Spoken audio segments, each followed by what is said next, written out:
Salut à tous, ici Benjamin Blanchard. Bienvenue sur ma chaîne où l'on explore ensemble le monde passionnant des technologies modernes.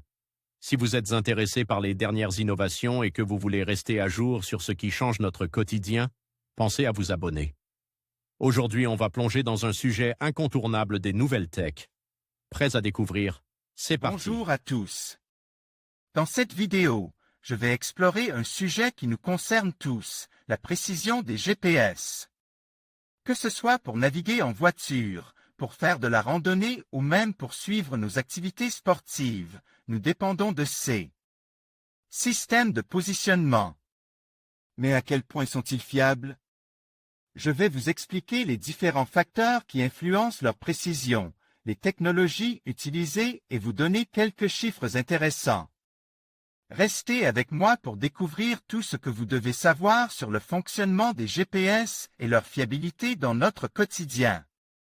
Grâce au GPS, il est possible de se situer où que l'on se trouve sur le globe terrestre, et ce, parfois, avec une précision étonnante, pouvant aller jusqu'au centimètre.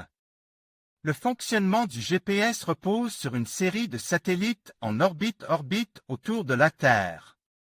Chaque satellite envoie des signaux indiquant sa position dans l'espace ainsi que l'heure et la date des émissions des dits signaux.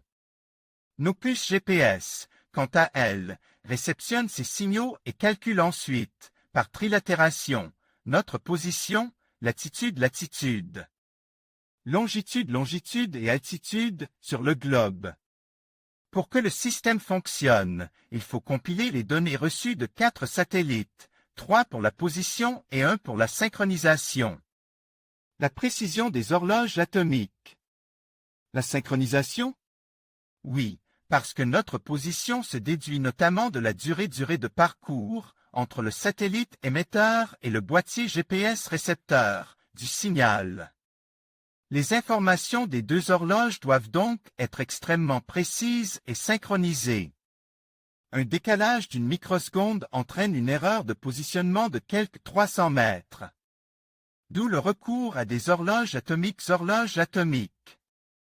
Ce sont, elles, plus quelques corrections relativistes, qui font la précision du système GPS.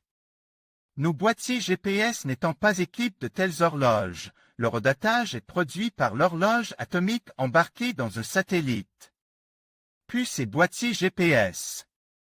Certaines puces GPS peuvent fournir une précision au centimètre mais, pour l'heure, elles sont encore trop chères et énergivores pour être ouvertes au grand public et restent donc réservées à des usages spécifiques, voiture sans conducteur, agriculture.